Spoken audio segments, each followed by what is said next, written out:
Young Turks, Jake Uker and Anna Gasparian with you guys.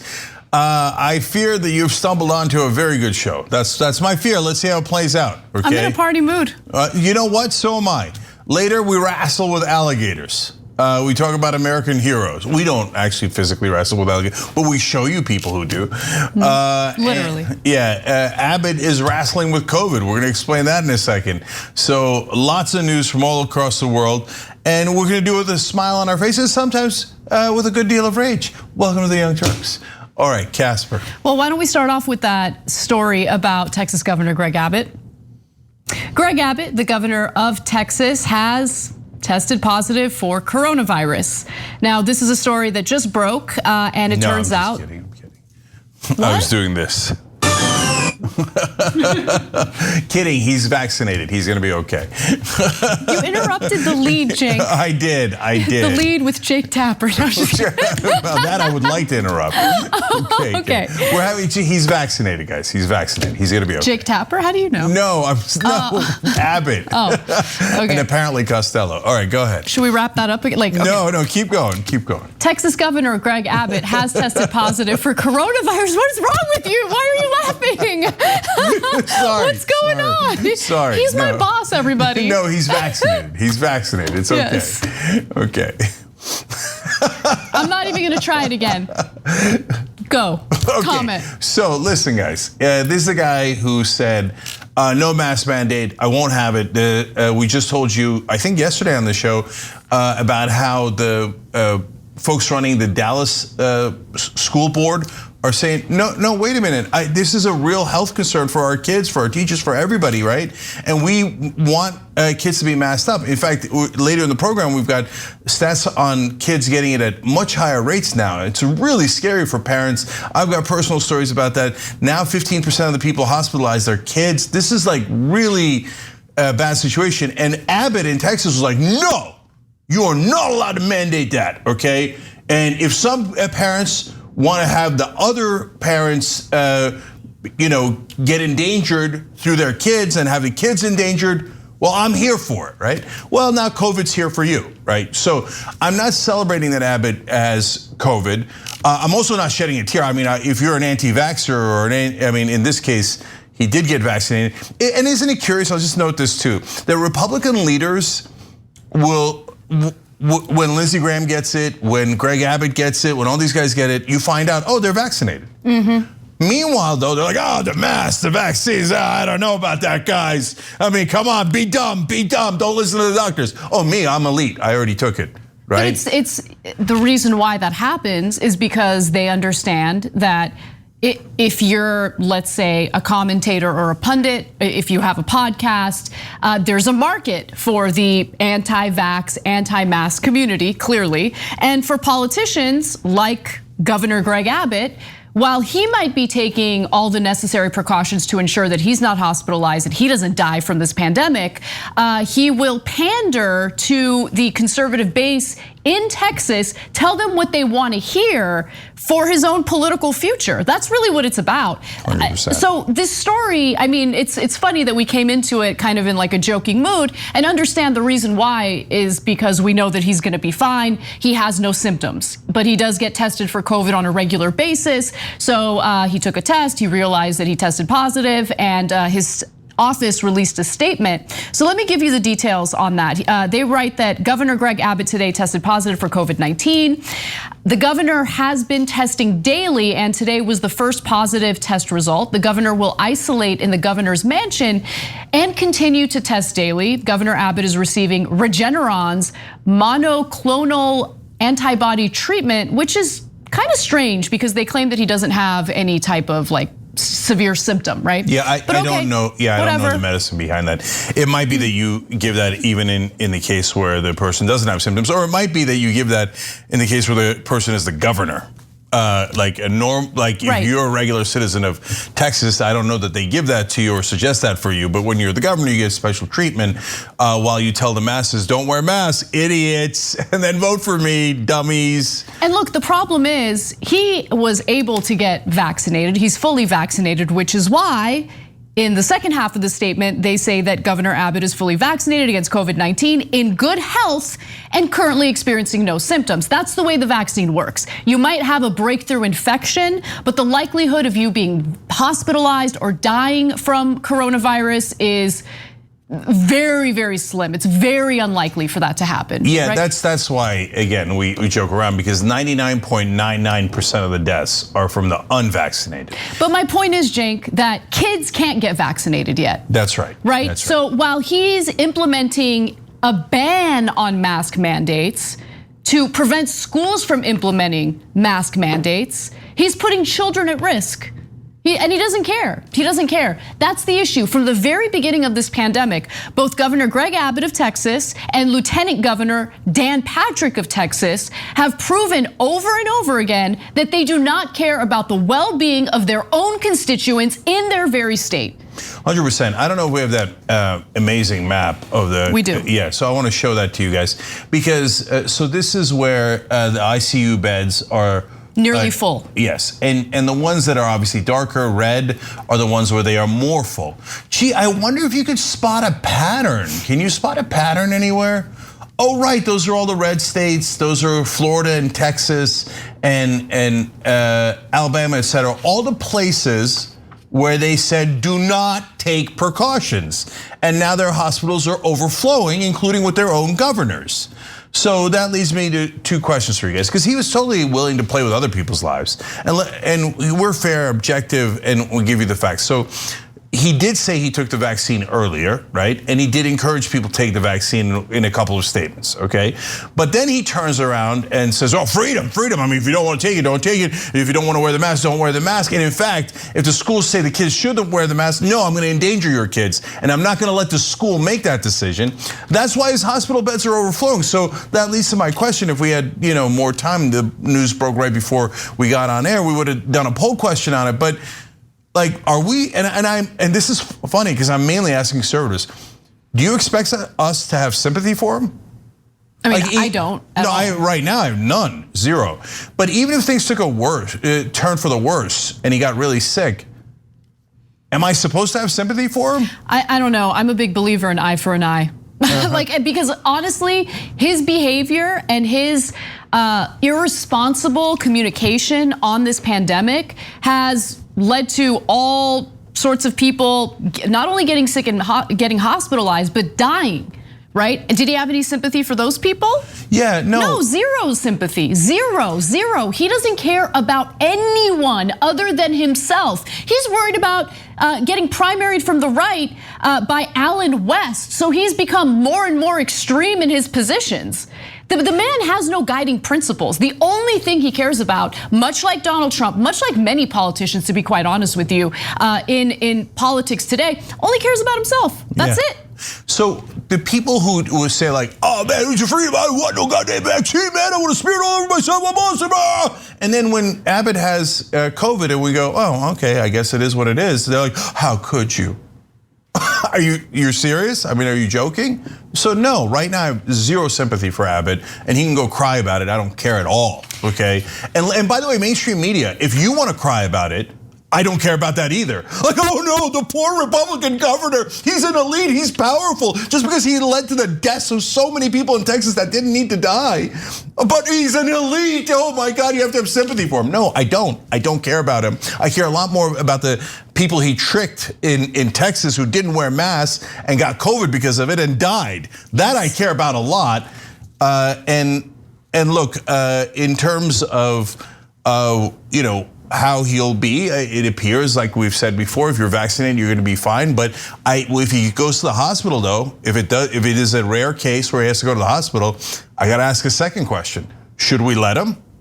I mean, what's the hospital beds are full because of your decisions. Not too long ago, he actually communicated with the hospitals in the state of Texas and asked them to postpone elective procedures to free beds for latest COVID surge. But the governor didn't budge on his refusal to issue business restrictions or to allow schools and local jurisdictions to mandate masks. So that's the other part of this, right? Aside from the fact that the vaccine hesitancy, which is fueled by intentional disinformation campaigns by the right wing, by conservative media, is making this pandemic last longer than it needs to. The other part of it is, as we're experiencing another COVID surge and overwhelmed hospitals, people who need to go to the hospital for various procedures are being turned away.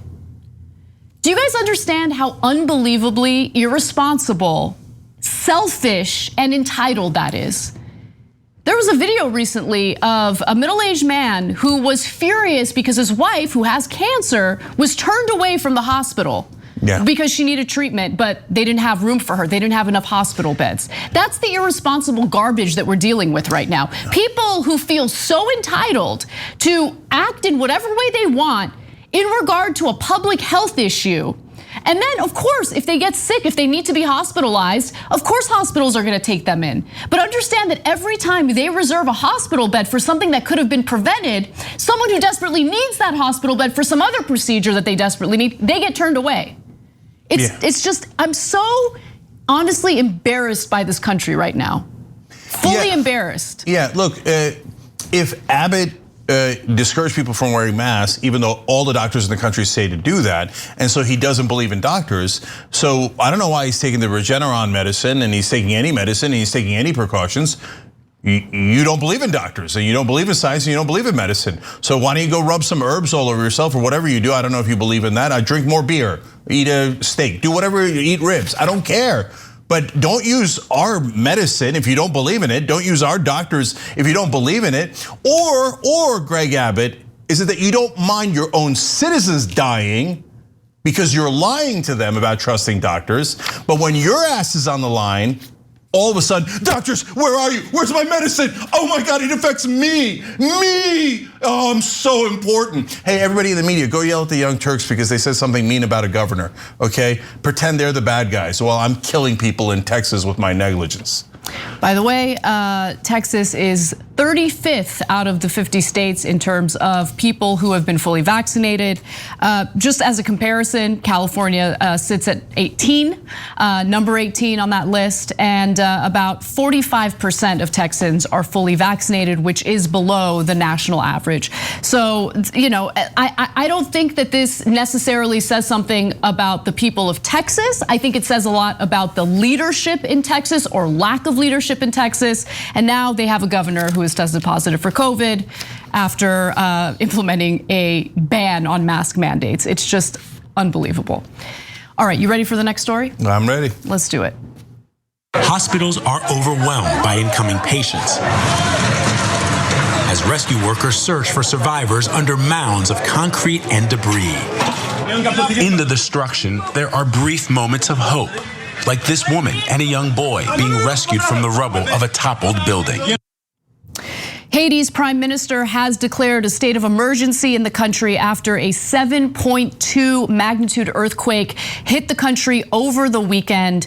Now, the death toll continues to rise, but currently about 2,000 Haitians have died as a result of the earthquake. And to make matters even more complicated, even worse, they had to deal with a storm during the rescue efforts. Now, the disaster hit at a time when the country struggles with the coronavirus. The storms are, of course, complicating the matters. And then the president of Haiti was assassinated just last month. So there are issues on top of issues, problems on top of problems, and it's just absolutely devastating, especially when you consider the United States and its reaction to it.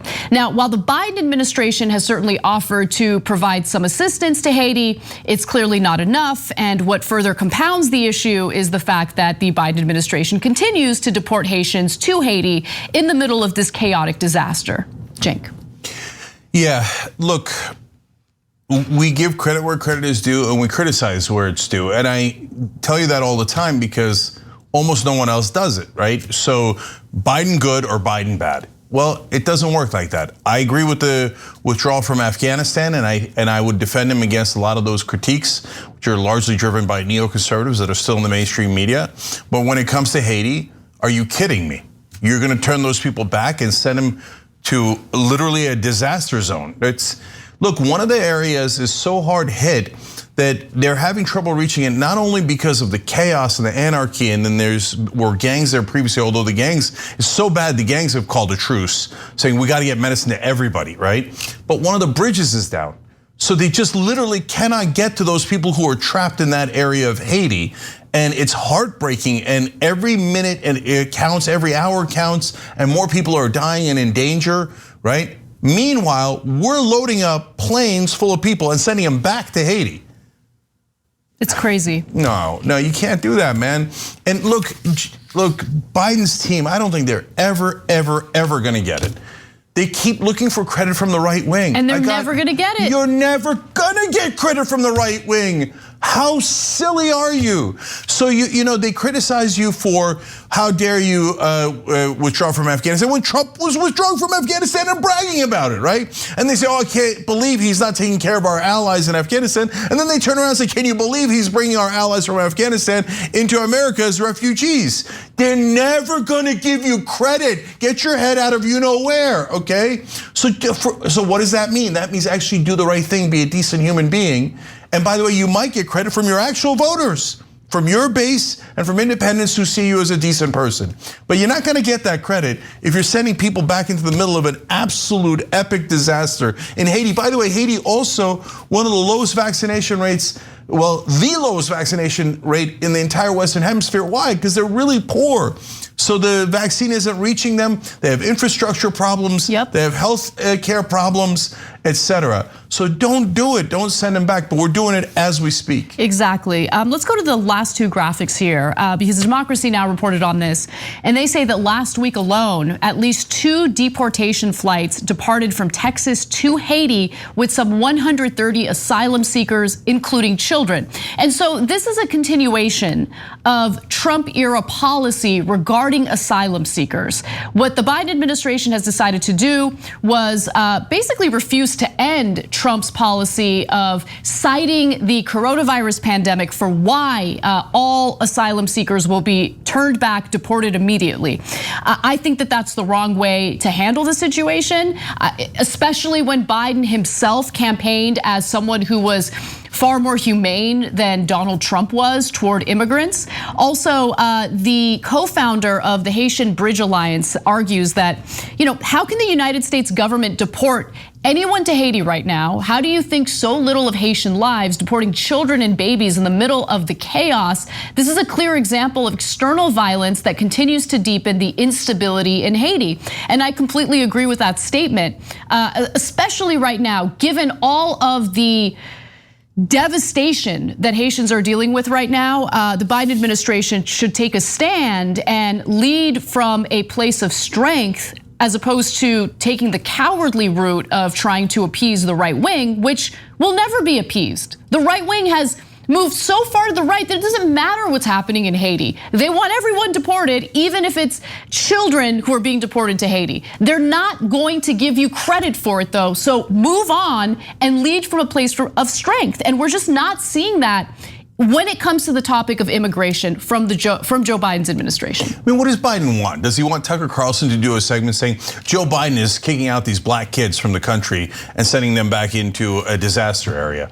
And they would celebrate that. But do you think Tucker's gonna do that segment?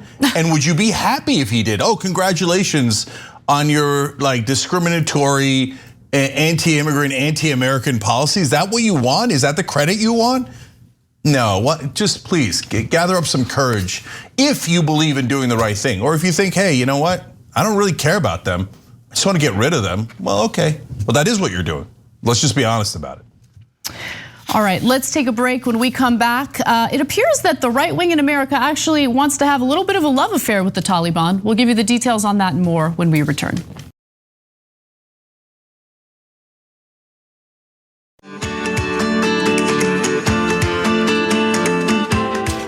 All right, back on TYT, Cenk and Anna with you guys.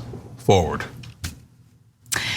Now that the United States has pulled its troops out of Afghanistan and the Taliban has taken control over the country, we're getting a sense of just how far right the right wing in the United States has gone, because they went from fear-mongering about the Taliban to now giving them props. Let's start with Lauren Boebert, who is a Republican member of Congress. She tweeted, "The Taliban are the only people building back better." Oops. I mean, is it oops though? I mean, it's oops for us because we certainly wouldn't want to live under the control of a group like the Taliban. But for conservatives in the country, for right-wingers in the country, for people like Lauren Boebert, taking people's rights away apparently seems like a great idea. Yeah, well, there's two parts to this. One is their enormous celebration anytime something wrong happens to America. Oh, the women's soccer team lost. Yes! Oh, we hate America. Wait, what happened? Well, this is weird. Oh, the Taliban beat us. Oh, yes, go Taliban, build back better.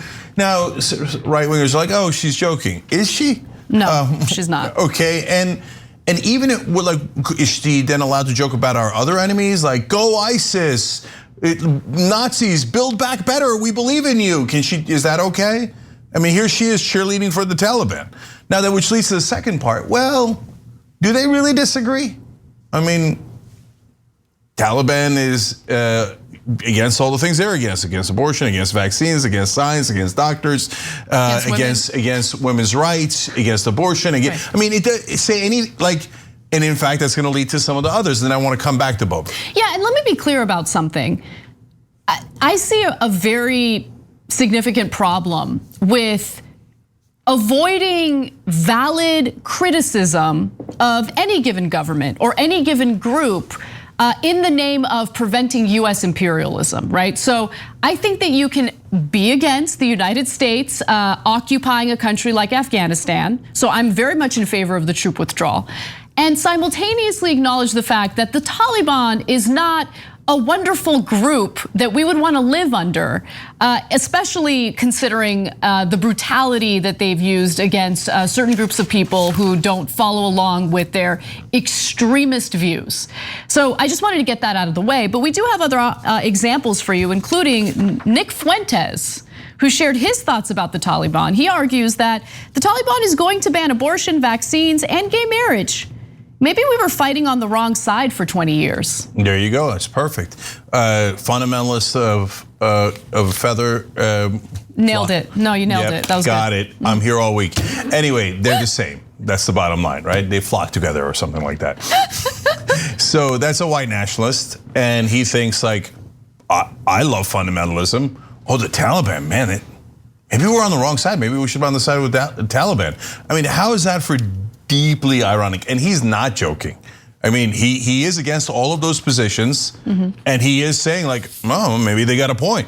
Tucker Carlson said it last night. Well, let's go to Tucker Carlson's video from last night, because he's a little more subtle, but pay close attention to what he argues went wrong with the US efforts in Afghanistan.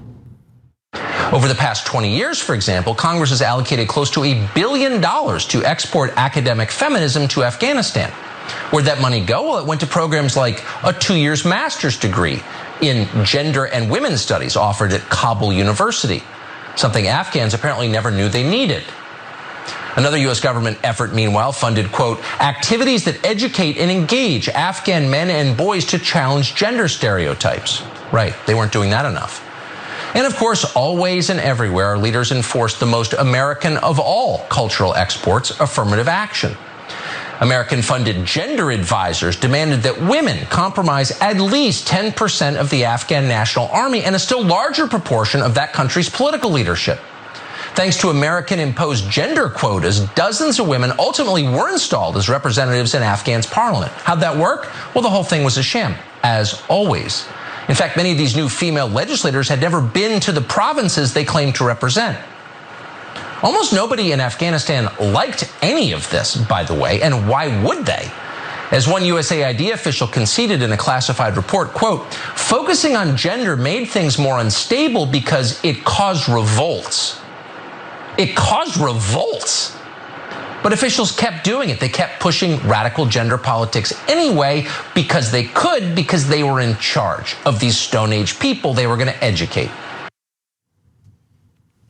Why would, I mean, can you blame them for revolting against that kind of stuff? You know, anything that would call for equality in that society. Can you blame them for wanting to push back against that?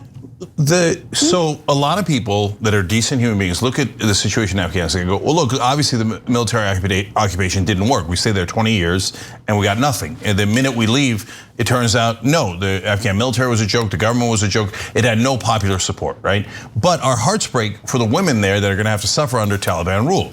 And Tucker Carlson comes out and goes, are they really wrong? And so now, if you thought that was subtle, at the end of that segment, he got less subtle. I'm gonna read you the quote, okay? Now, it starts out similar, but this is a different one than the clip you just saw. He says, it turns out that the people of Afghanistan don't actually want gender studies symposia.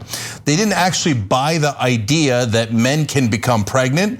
They thought that was ridiculous. Now, this sounds like the type of thing Tucker says on the show all the time about America, right? Us conservatives, we don't buy those ideas. He continued, they thought that was ridiculous. They don't hate their own masculinity. They don't think it's toxic.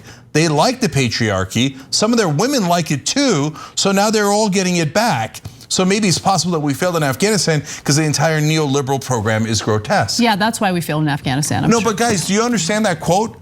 He's saying they don't like the patriarchy and us trying to tell them that, hey, don't do toxic masculinity. No, they love the patriarchy. Oh, I'm sorry, they love the patriarchy, and maybe they're right, and the neoliberals are grotesque. The Taliban is okay. The liberals are grotesque for saying women should have the same rights. And he says their women like it too. Then the Taliban's got this figured out. I mean, that is literally Tucker Carlson, Fox News, right-wing leaders saying, Taliban's onto something there. I mean, patriarchy for the win, right?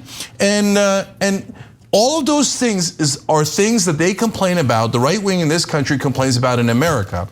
And now, I mean, look, he's saying that the Taliban's masculinity is not toxic. The one where they whip women, kill women, behead women, that's not toxic. They love it, they love it. You'd have to have a problem with it to find it toxic.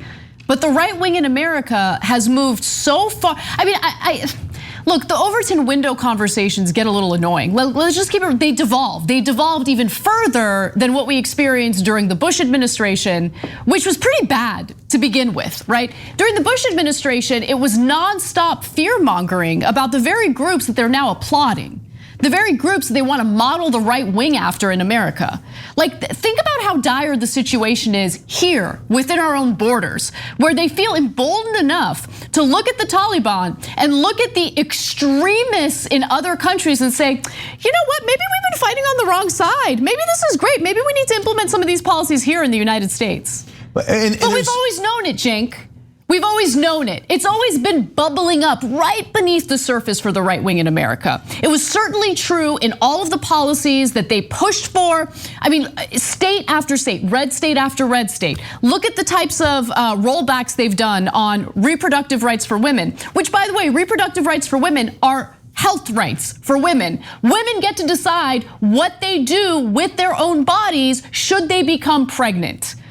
And it's not up to some politician to make that decision for her. And yes, it's different from a COVID vaccine because the coronavirus pandemic has to do with a contagious virus that harms other people, okay? So anyone who tries to make that comparison, like, walk away, kick rocks.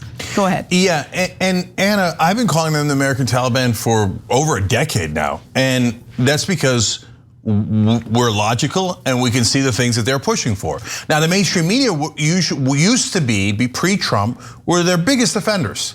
Oh, we're so offended that these radical left-wingers called our beloved Tucker Carlson and beloved Fox News. Remember, they were all trying to get jobs with Fox News, the CNN and MSNBC guys before Trump. They would always kiss Fox News' ass, calling them the American Taliban. That is outrageous. That is inappropriate language. Is it outrageous? Now they're cheerleading for the Taliban. And so, I mean, Irene makes a good point. She's one of our members. We do the show with you guys. Irene said if the Taliban ran the US, Boebert wouldn't be in government. That's right, they don't allow women in government. Yet this jackass comes out and goes, Taliban building back better. Yeah, let me see her tweet one more time. Put that up. Because I want you to think about this. So of course, a lot of people have criticized her tweet. It's outrageous, etc. They're cheering against us. But now, imagine if Ilhan Omar had sent this tweet. The Taliban are only people building back better. What would Fox News have said then? Aha! Ilhan Omar is against America. She's for the Taliban. Aha! And here she is. She did it. And Fox News is like, yeah, Lauren Boebert, Taliban rocks. So that's who Tucker Carlson is. When you see Tucker Carlson, understand that's Taliban Carlson. Yep. That's who he is. Yep. He just cheerleaded for them. It was amazing, saying that their masculinity is not toxic and that they appear to be free, etc. I mean, look, I read you the quotes. You saw the video. These guys are monsters, and if they got their way, they would do this similar, if not the same things as the Taliban. They would restrict everybody's freedom. They would be authoritarian dictators. And the very first people whose rights they would take away would be women's. Yeah, 100%. Well, we're not done with Tucker Carlson, so let's move on. And by the way, no, I want to make one more point about that story. I apologize. We did not spend nearly $2 trillion, by the way, not $1 trillion. Recent estimates indicated that we spent $2 trillion on the war in Afghanistan. That money did not overwhelmingly go toward curriculums pushing for equality in the country. That money overwhelmingly went to defense contractors and weaponry. So don't buy the very clear deflection that Tucker Carlson is engaging in here, because he would have you believe that everything that went wrong with that war was the identity politics that we engaged in. That's the kind of garbage that he's trying to push there. And I actually want to continue on with that point in this next story. So, on a nightly basis, Tucker Carlson provides more evidence for why the right wing and the right-wing populists do not, in fact, mesh well with left-wing populists. They might see similar problems in society, but they have very different solutions and see the world from a very different framework. When it comes to the war in Afghanistan and what went wrong, notice how Tucker Carlson has decided to latch onto identity politics as opposed to focusing on the profit motives and the financial incentives of engaging in that war in the first place. Let's watch. Over the past 20 years, for example, Congress has allocated close to $1 billion to export academic feminism to Afghanistan. Where'd that money go? Well, it went to programs like a 2-year master's degree in gender and women's studies offered at Kabul University, something Afghans apparently never knew they needed. Another US government effort, meanwhile, funded, quote, activities that educate and engage Afghan men and boys to challenge gender stereotypes. Right, they weren't doing that enough. And of course, always and everywhere, our leaders enforced the most American of all cultural exports, affirmative action. American-funded gender advisors demanded that women compromise at least 10% of the Afghan National Army and a still larger proportion of that country's political leadership. Thanks to American-imposed gender quotas, dozens of women ultimately were installed as representatives in Afghan's parliament. How'd that work? Well, the whole thing was a sham, as always. In fact, many of these new female legislators had never been to the provinces they claimed to represent. Almost nobody in Afghanistan liked any of this, by the way, and why would they? As one USAID official conceded in a classified report, quote, focusing on gender made things more unstable because it caused revolts. It caused revolts. But officials kept doing it. They kept pushing radical gender politics anyway because they could, because they were in charge of these Stone Age people they were going to educate. So I love that he cited an official, not by name, didn't actually provide a direct quote, but just said, no, this is what happened. I mean, these gender and identity politics related stuff, like that's what led to the failure of our efforts in Afghanistan. It led to revolts. Okay, we spent over $2 trillion fighting the war in Afghanistan, a giant waste of money. So even if I were to believe Tucker Carlson, and I don't, that the $1 billion was spent on gender equality issues in Afghanistan, that is a drop in the bucket compared to the $2 trillion we spent on that failed war. Now, why did that war fail? I would argue that it has much less to do with identity politics and far more to do with the fact that the American people were lied to about why we were in Afghanistan in the first place. It was not to nation build, it was not to spread democracy, it wasn't even really to prop up a government. It was about enriching defense contractors specifically. And I have evidence of that. I'll get to it in just a minute, but Cenk, first you. There's so many amazing things in that clip. When he says they wanted Afghan men to challenge gender stereotypes. Well, what does that mean? That means the stereotypes, unfortunately, in that fundamentalist culture of the Taliban is that women have no place in work, in government, with any power, any responsibility, and that men should dominate them and control their lives completely, and women should have no freedom. Wouldn't you want to challenge that stereotype? Wouldn't any decent person want to challenge that stereotype? Now, if you say, hey, look, the Afghans didn't challenge it enough, yeah, that's why they were trying to change the culture, because you weren't going to win a military war. We just proved that for 20 years of military occupation, didn't do a damn thing. Like, maybe education could have made a difference, but Tucker's reaction to that was, weren't they doing that enough? You think the Taliban were challenging gender stereotypes enough? Like, they nailed it on gender stereotypes? That was a startling thing to say. I didn't want to let it slide without you noticing that he said that. I mean, look, I feel that challenging gender stereotypes is decapitating women if they're not wearing face coverings and head coverings. Well, apparently, right? That's challenging female stereotypes and inequality among the genders. Well, I mean, come on. Just garbage, absolute garbage. Sorry, go ahead. That's okay. And then the second part that he said is he talked about the women in government and how that didn't work. And he said, and then he concluded that, you can go back and watch the tape. And he said about the Afghans, why would they? Why would they want the women in government? You're actually saying that on television, out loud, in public, right? Yeah. And the audience cheers. He's #1 on Fox News. They're like, yes, if women could just subjugate them like the Taliban and never question any of those gender stereotypes and drive them back into the kitchen, etc., and then have the women in government. Of course they didn't like that. Who would? Why would they like women actually having power? And by the way, if you're a woman, you're still voting for Republicans. I mean, you just saw it. And he's not alone. Boebert celebrating and so many others celebrating the Taliban. And then ironically, Tucker, at a different portion of the same show, says, I don't want those refugees here. But actually, maybe it's not ironic, because remember, the refugees were our allies in Afghanistan fighting against the Taliban. Maybe Tucker's mad at him for fighting against these beloved Taliban. Look, the reason why I want to talk about this is because anyone who's stupid, and yes, stupid is the right word, to believe that we can join forces with so-called right-wing populists like Tucker Carlson to get what we want in our agenda accomplished in this country, like, these people need to be cast aside as absolute lunatics, because clearly Tucker Carlson and people like him do not in any way share left-wing objectives. Okay, or any of the objectives that we have as progressives, leftists, anyone who's not on the far right. He doesn't want Medicare for all. He doesn't have a problem with US imperialism, especially if it enriches wealthy people, such as himself, by the way. Okay, he has a problem with the identity politics related to this story, which is nothing. That's not even a big part of this story. Big part of this story, and much of the other involvement that we have abroad in various countries, has to do with the profit motive. And he has no problem with that. He didn't mention the profit motive. He very briefly mentioned defense contractors, but he did it in the context of gender equality curriculum being funded. No.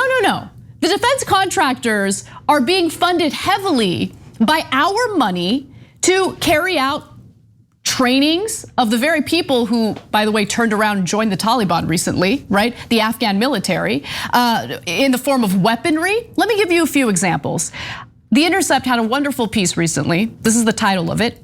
$10,000 invested in defense stocks when Afghanistan war began, now worth almost $100,000. And why is that? Why are these military contractors, defense contractors, doing so well? Well, if you purchase $10,000 of stock evenly divided among America's top 5 defense contractors on September 18th, 2001, and faithfully reinvested all dividends, it would now be worth $97,295. This is a far greater return than was available in the overall stock market over the same period. $10,000 invested in an S&P 500 index fund on September 18th of 2001 would now be worth $61,613. These defense contractors outperformed the stock market because they kept getting one government contract after the next. That's money. government grants, government money, government deals to carry out the war, the failed war in Afghanistan. No mention of that by Tucker Carlson, so-called populist. Glenn Greenwald alleges he's a freaking socialist. No, he's a clown. He's an absolute clown, and there's no way that aligning ourselves with the likes of Tucker Carlson or anyone like him is actually gonna help us accomplish any of the objectives on the left. So look, important distinction here. If we got a ballot measure for $15 minimum wage or Medicare for all, et cetera, do we want Republican voters to vote for it? Yes, we do, right? And will we take their vote? Of course we will, because those are good policies and we want them to pass. They want to get out of wars, great. We're happy to have their votes, okay? But if you think going on Tucker Carlson and validating his talking points is a good idea, you have no idea what you're doing other than, of course, self-aggrandizement. Oh my God, I got famous by going on Tucker. Oh, I'm gonna get more Substackers. I'm gonna get more Patreon followers. Oh, they're gonna be right wing. Oh, I'm gonna be so happy. That's what you're doing, admitted. Now look at this. You think he's against defense contractors? Look at what the point Anna's making. He throws it in there so he has plausible deniability as a one line, right? But then he tells you that we didn't lose the war because the Pentagon screwed up. 20 years total waste. We didn't lose the war because the defense contractors didn't do a goddamn thing except rob us of trillions of dollars. We lost the war because we were trying to treat women equally. That's why we lost the war? It's insane. Come on, and you're gonna go enable that? Oh, yeah, Tucker, you're so right. I'm a jack-off comedian, but I know you're right. You're right about everything, Tucker. You loser, you pathetic person trying to enable right-wing fascists. And by the way, you ever see so-called progressives or people on the left go on Tucker and ever disagree with them? Tucker's asked me on before. I said, well, I would disagree with you whenever we disagree. So, oh, no, that's it. And he never had me on. So these guys that pretend to be on the left, they go kiss his ass and they go, oh, I'll never disagree. I promise you, Tucker, get me some ratings, get me some followers, and I'll never disagree with you. Oh yeah, and by the way, that clown ass Jimmy went on his show and was like, oh no, yeah, you're right. The problem is the left wing playing identity politics. Go ahead, bash people's identities, Tucker. You're so good, you're so wonderful, Tucker. Let me pucker for Tucker. Okay, yeah. So, and that's exactly what those clowns do. Don't ever listen to them. Don't enable fascists like Tucker Carlson who cheerlead for the Taliban and their destruction of women's rights and women themselves. The guy's disgusting, and any rational person would see that. All right, we're gonna take a break. When we come back, we'll talk about how the right wing in America is literally trying to reward stupidity that gets others killed. We'll be right back.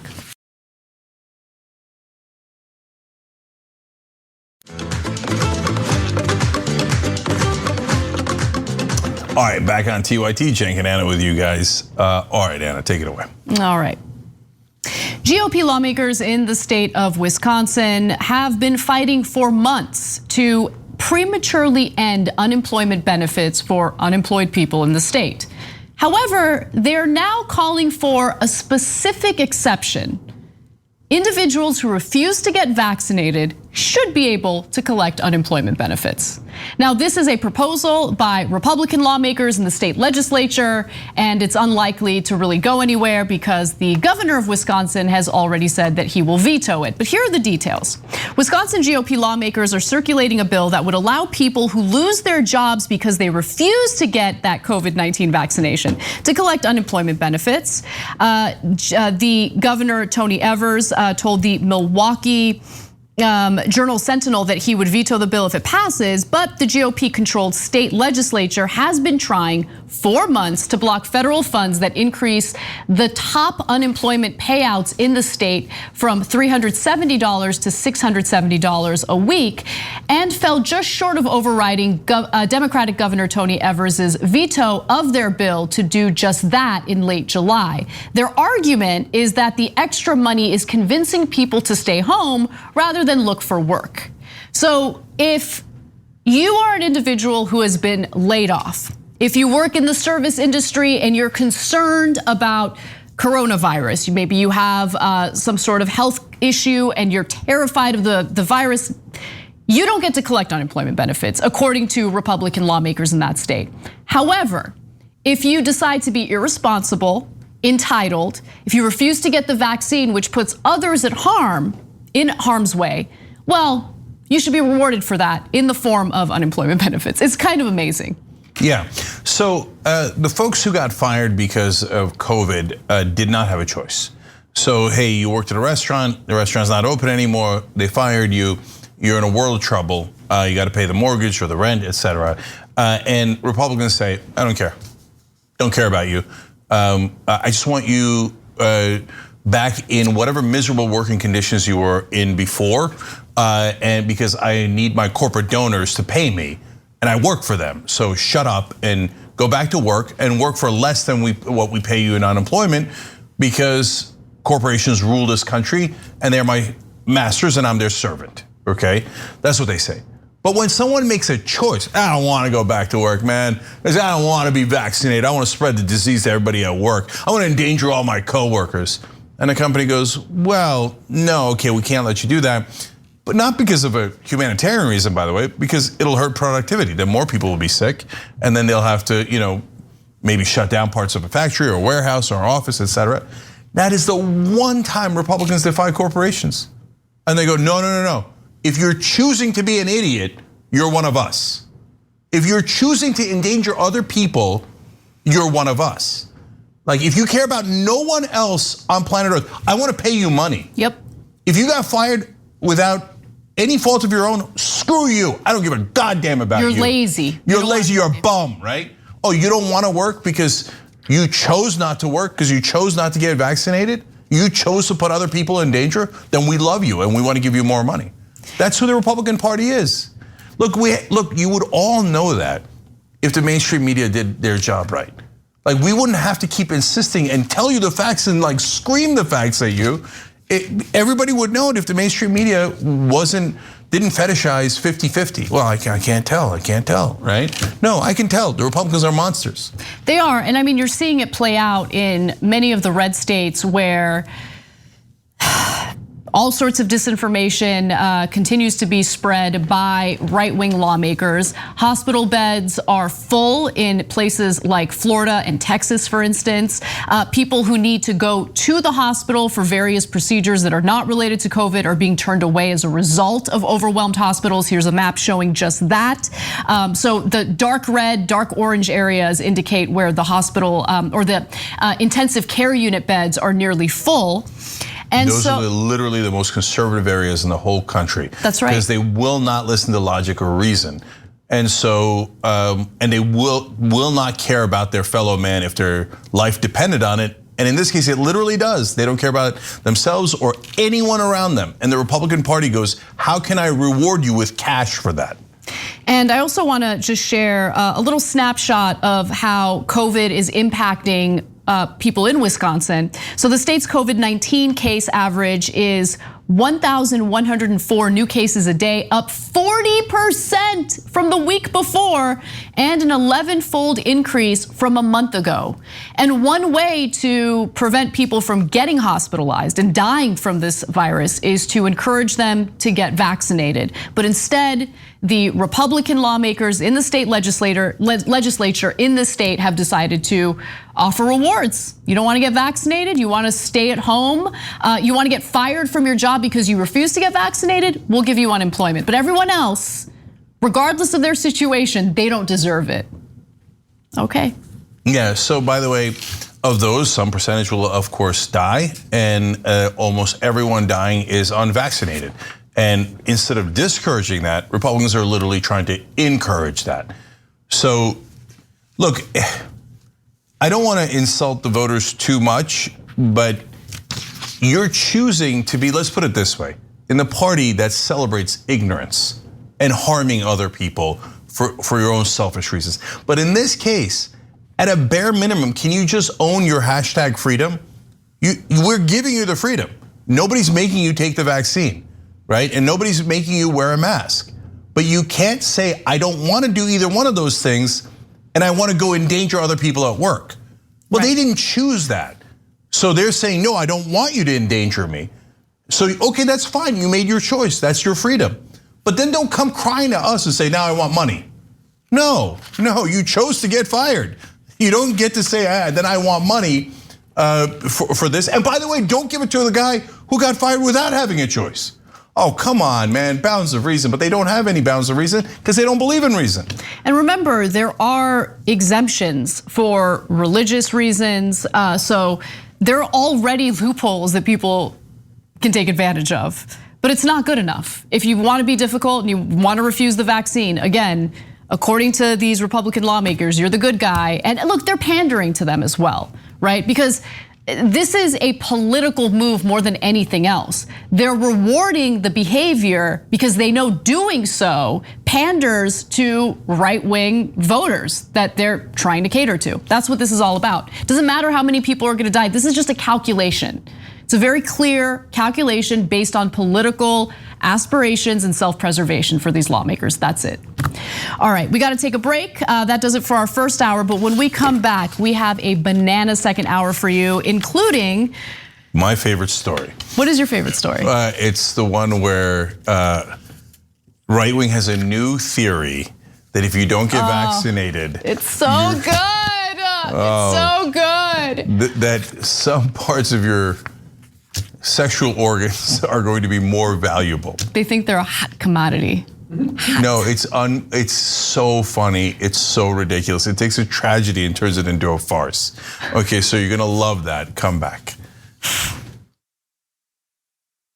Thanks for listening to the full episode of The Young Turks. Support our work, listen ad-free, access members-only bonus content, and more by subscribing to Apple Podcasts at apple.co/TYT.